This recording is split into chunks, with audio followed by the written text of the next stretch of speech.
For my book on friendship, I interviewed people ranging in age from 12 to 85 about friendship.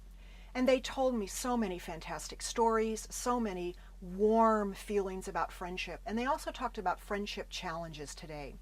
There are 3 friendship challenges that came up over and over again in the interviews. They talked about busyness, racing around, just not having time to get together with friends. They talked about mobility and new ways to communicate. We're racing around like crazy, working, running, taking care of families. We're busy. Mobility, my gosh, people are moving, it seems like, in a way that they never did before, city to city, country to country. And then the third, new ways to communicate. All the new ways to communicate, whether it's texting on cell phones or whether it's Facebook, create challenges of their own. Now, the interesting thing about these 3 challenges is the fact that the third challenge, the new ways to communicate, actually addresses some of the needs created by the first 2 challenges. When we're really busy, we can go online, log on to Facebook, and we can see what our friends are doing, even if it's at a weird time of night that they might be asleep.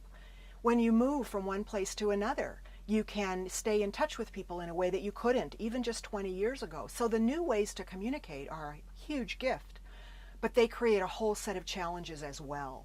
People who use Facebook a lot, Twitter a lot, email a lot, read blogs a lot, tell me that there's a couple of challenges that they experience as they use these means of communication.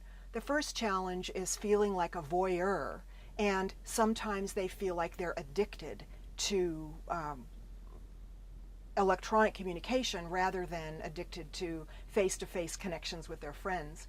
And these 2 are closely related because all the huge amount of information that comes to us online, the voyeurism that we feel, is also very seductive and addictive. It sucks us in and we want to spend time accumulating it.